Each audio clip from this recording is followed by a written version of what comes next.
Bapa di sorga, kami sangat bersyukur buat kasih karunia-Mu dalam hidup kami. Terima kasih untuk pengorbanan-Mu di kayu salib, sehingga hari ini kami boleh ditebus, kami boleh berkemenangan, kami boleh menang atas dosa dan maut, dan kami boleh mendapat hidup yang baru. Terima kasih buat kesempatan yang Tuhan berikan.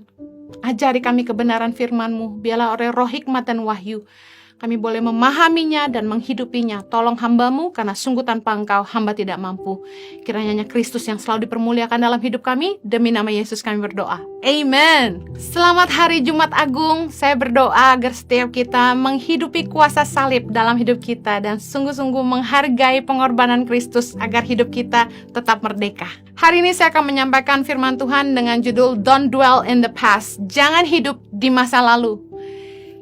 Yesus telah mati untuk kita di kayu salib, untuk menebus kita dan memerdekakan kita dari hidup penuh dengan dosa, dari lumpur dosa yang mengikat kita, supaya kita beroleh kesempatan hidup yang baru, punya masa depan, supaya kita melihat ke depan. Mari tinggalkan masa lalu. Jangan lagi hidup dalam dosa. Jangan lagi tinggal dalam hidup yang lama. Tuhan mau kita sambut hidup yang baru di dalam Kristus. Yesaya 43:18 berkata gini, firman-Nya, janganlah ingat-ingat hal-hal yang dahulu, dan janganlah perhatikan hal-hal yang dari zaman purbakala. Lihat, aku hendak membuat sesuatu yang baru, yang sekarang sudah tumbuh. Belumkah kamu mengetahuinya? Ya, aku hendak membuat jalan di padang gurun dan sungai-sungai di padang belantara. Filipi 3:13, Rasul Paulus berkata, saudara-saudara, aku sendiri tidak menganggap bahwa aku telah menangkapnya, tetapi ini yang kulakukan. Aku melupakan apa yang telah di belakangku dan mengarahkan diri kepada apa yang di hadapanku. Firman Tuhan mengajarkan kita untuk tidak tinggal di masa lalu. Tuhan telah menghantar kita kepada hidup yang baru. Jangan lagi kita tinggal di masa lalu. Ada 3 hal yang bisa membawa kita ke masa lalu. Yang pertama, kegagalan. Yang kedua, keberhasilan. Dan yang ketiga, kepahitan. Mari kita bahas satu-satu. Jangan tinggal dalam kegagalan masa lalu. Jangan merindukan kehidupan masa lalu yang penuh dengan dosa.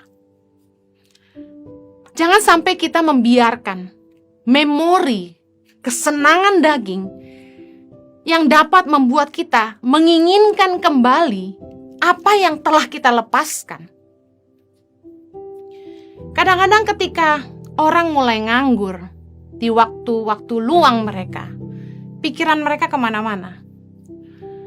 Kan ada lagu yang berkata, memori kau membuka luka lama. Pikiran kita ini harus dijaga, karena pikiran itu bisa membawa kita ke masa lalu. Ada hal-hal yang kita sesalkan, tapi bahayanya, kita bisa diingatkan kepada enaknya dosa. Kita benci dosa, tapi kita diingatkan akan nikmatnya ketika kita hidup dalam daging. Ketika kita hidup dalam perselingkuhan, ketika kita hidup dalam dosa-dosa yang lama. Siapa bilang dosa gak enak? Kalau dosa gak enak, orang gak doyan berbuat dosa. Justru karena dosa itu enak, orang jatuh dalam dosa. Dan memori akan nikmatnya dosa bisa membuat kita, kalau kita gak hentikan, membuat kita merindukannya. Gak heran orang mulai merindukan pacar lama. Hati-hati, jangan merindukan kehidupan masa lalu yang penuh dosa. Yeskiel 23 ayat 21 berkata begini, engkau menginginkan kemesuman masa mudamu, waktu orang Mesir memegang-megang dadamu dan menjamah-jamah susu kegadisanmu. Dengar baik, jangan sampai kita yang sudah dimerdekakan dari dosa, kita yang sudah diberikan kehidupan yang baru, kita yang sudah dikeluarkan dari kegelapan kepada terang, kita gak jaga hati dan pikiran kita, dan kita mulai ngebayangin nikmatnya dosa. Hati-hati jangan sampai kita merindukan. Jangan tinggal dalam dosa masa lalu. yang gak ada gunanya, gak ada artinya. Harusnya kita merasa jijik dengan perbuatan-perbuatan dosa kita. Ada lagi orang-orang yang malah bangga dengan kesalahannya di masa lalu. Bukannya malu, tapi bangga sama dosa di masa lalu. Contoh, wah, papa tuh dulu pacarnya banyak. Papa dulu istrinya banyak. Ada pria-pria tuh yang bangga karena mereka pernah menabur benih di mana-mana. Ngeri. Seolah-olah dia bangga dengan kegantengannya, dengan kehebatannya memikat banyak perempuan dan membuat mereka bertekuk lutut gitu kan, menyerahkan hidup mereka kepada dia. Satu kali teman saya cerita, dia udah dewasa nih, udah umur 30-an waktu itu. Dia kaget, tiba-tiba ada anak muda yang mendatangi dia dan berkata, Koko tuh koko saya. Saya anaknya papa ini. Kaget dia. Gak cuma satu, dia ketemu beberapa. Luar biasa. Papanya nabur benih di mana-mana.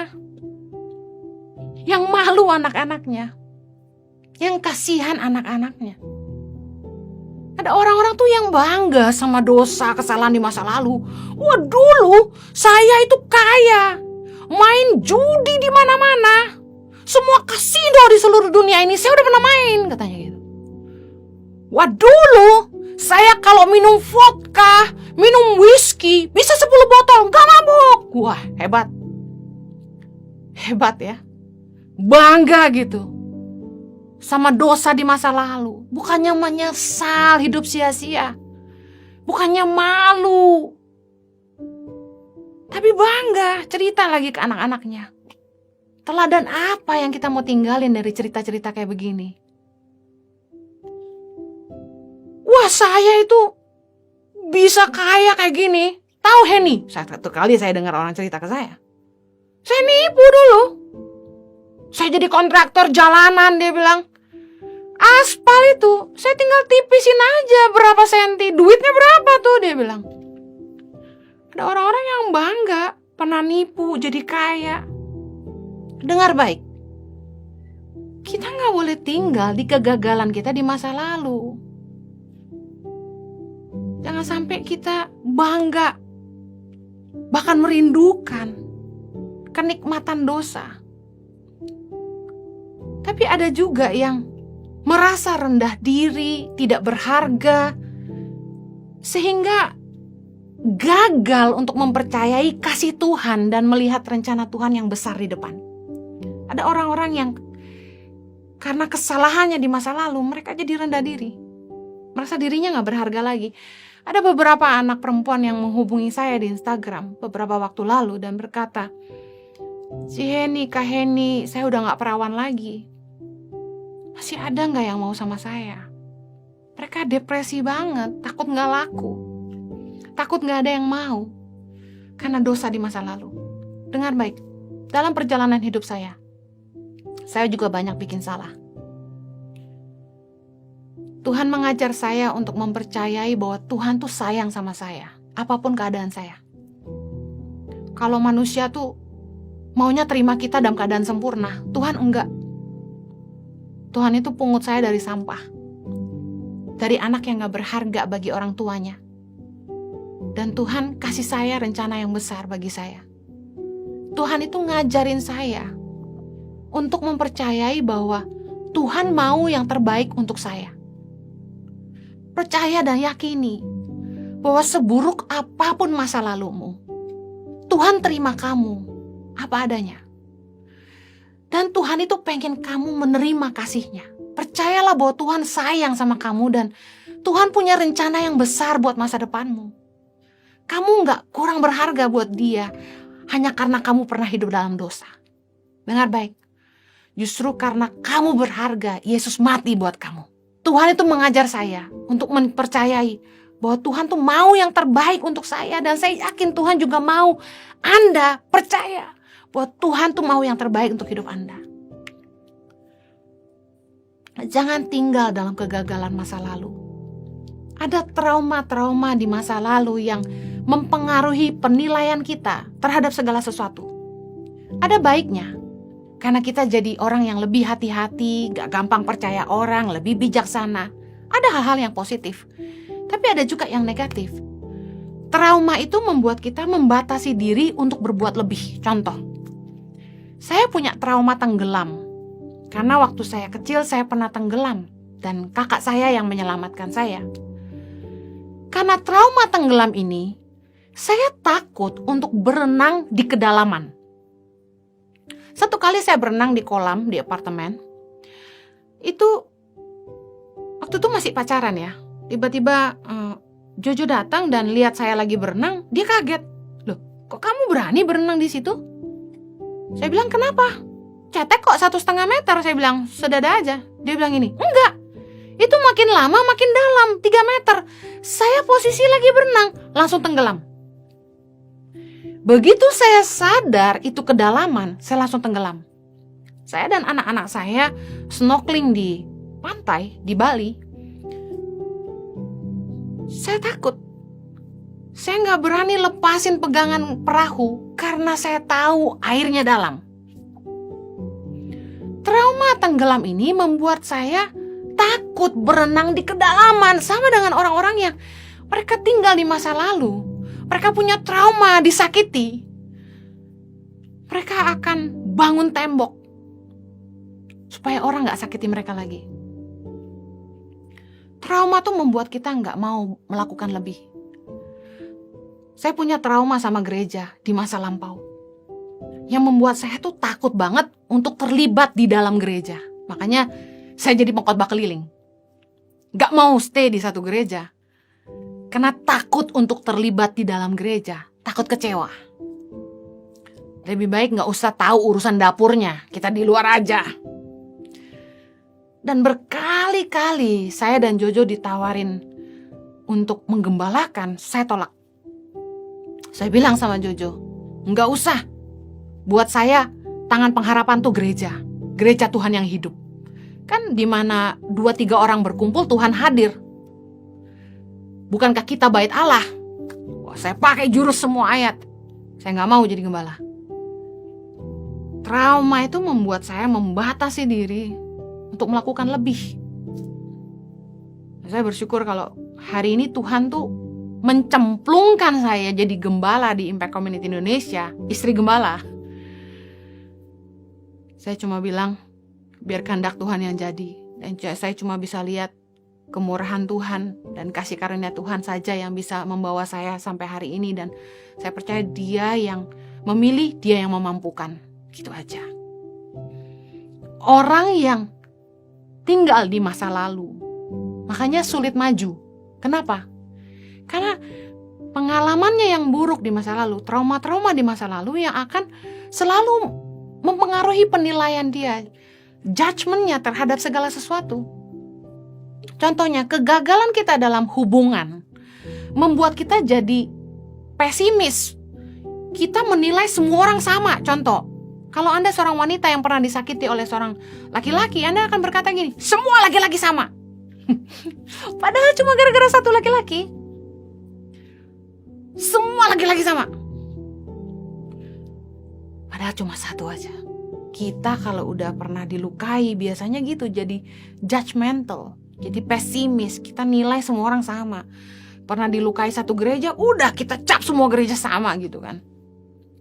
Tapi saya mau bilang gini, kalau Anda disakiti dalam hubungan dan Anda dikecewakan, saya mau bilang, ampuni. Kalau Anda tidak ngampuni, Anda akan tetap tinggal di masa lalu. Ampuni dan lupakan. Mana mungkin lupa ya? Kita punya memori. Bisa. Jangan diingat. Rugi.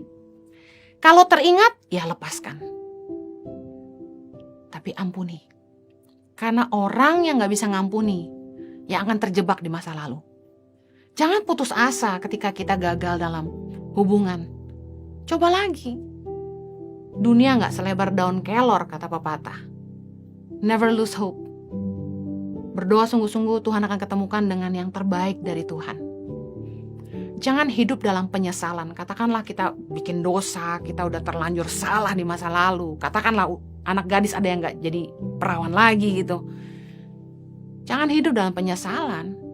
Udah bangkit. Hidup benar, hidup kudus.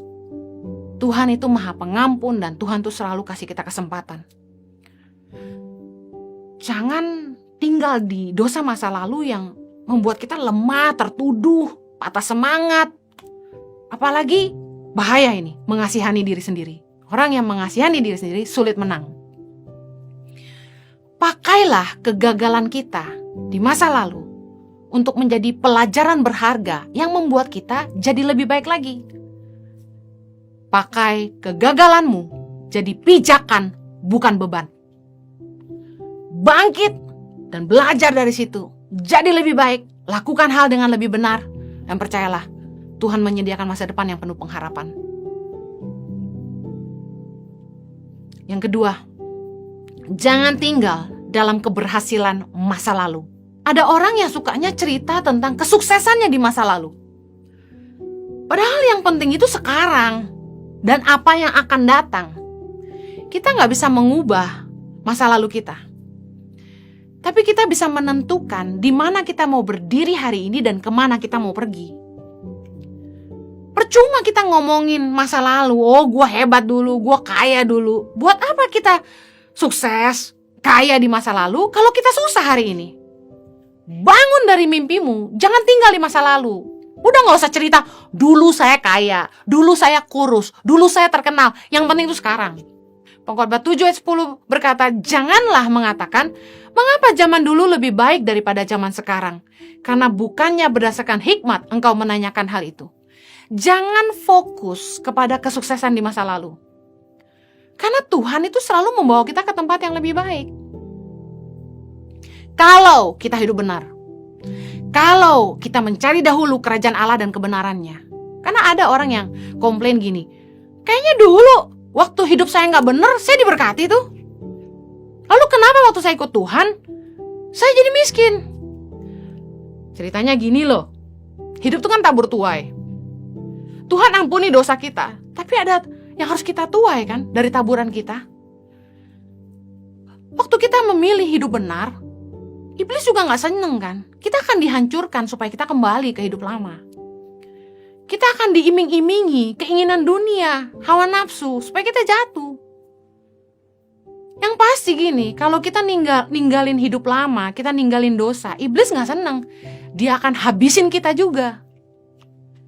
Tapi percayalah, kalau kita setia mempertahankan iman, kita tahu ada pengharapan di dalam Tuhan yang gak akan pernah mengecewakan. Tuhan akan pimpin kita kalau kita setia. Kadang-kadang tuh kenapa kita susah? Karena Tuhan tuh proses kita untuk belajar rendah hati. Tuhan tuh pengen bersihkan Mesir dari hidup kita. Mesir bicara hidup lama kita yang penuh dosa. Kekayaan yang kita peroleh dengan jalan yang tidak halal. Cara hidup tidak dalam kebenaran. Tuhan perlu bersihkan Mesir dari hidup kita. Dan karena itulah proses badai kehidupan merupakan salah satu cara Tuhan untuk merendahkan hati kita dan membersihkan hidup lama kita. Kita harus berubah dari cara-cara hidup yang lama. Jangan kembali lagi ke cara dunia untuk menolong hidup kita. Yesaya 30 ayat 1-2 berkata, bukan Mesir tetapi Tuhan yang memberi pertolongan. Ingat, Mesir bicara hidup masa lalu kita.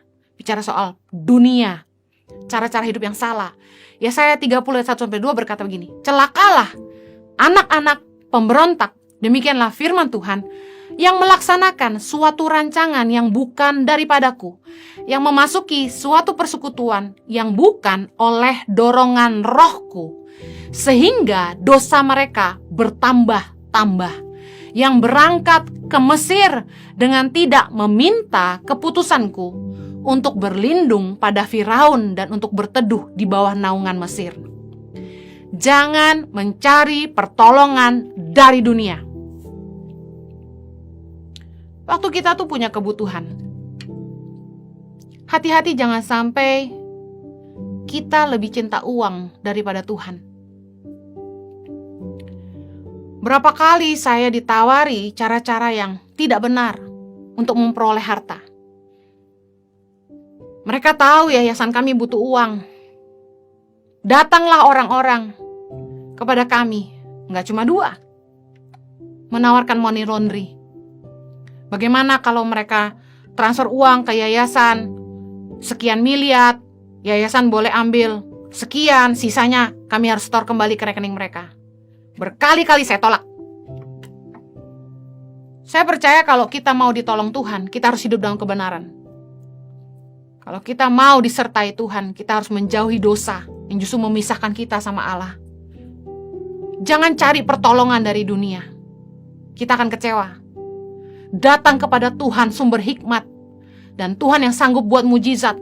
Tuhan yang sanggup menolong kita. Jangan pakai kekuatan kita sendiri. Menyerahlah kepada Tuhan.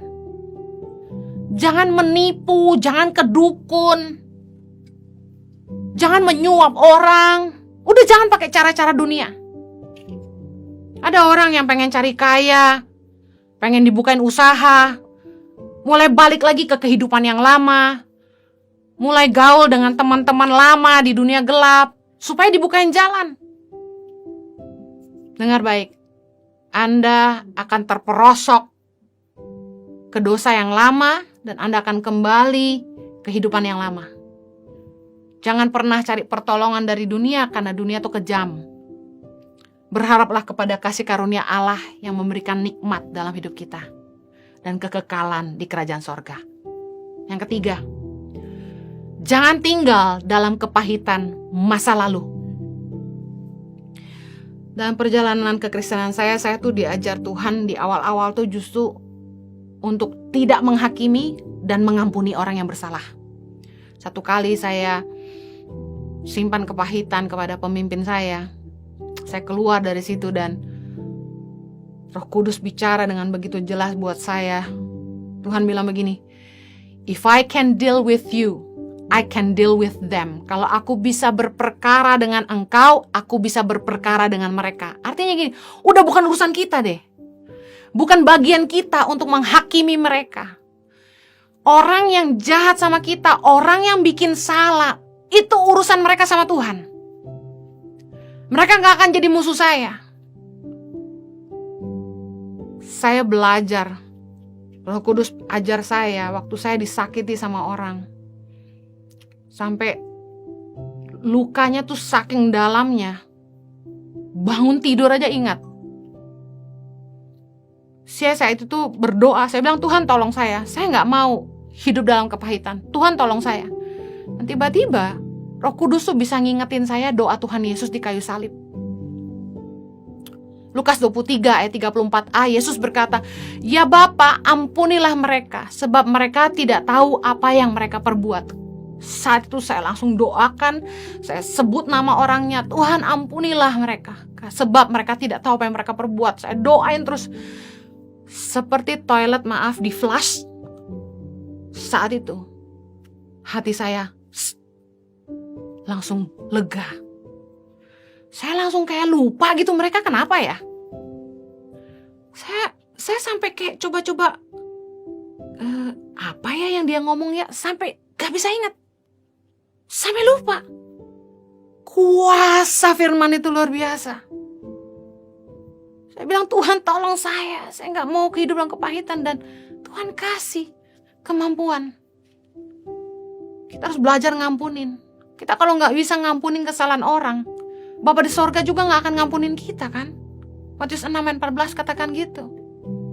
Jangan tinggal dalam kepahitan di masa lalu. Karena kalau kita pahit, kita akan tetap tinggal di situ.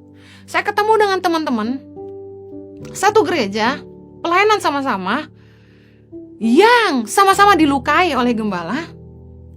Saya pisah sama mereka tuh kurang lebih 10 tahun. Ketika ketemu lagi sama mereka, saya kaget. Mereka masih simpan luka. Ngomongannya masih sama. Ngomongin gembala yang dulu. Dan mereka masih sakit hati sampai begitu parahnya. Sampai pahit banget. Saya kasihan banget sama mereka. Saya doa buat mereka. Kita harus move on.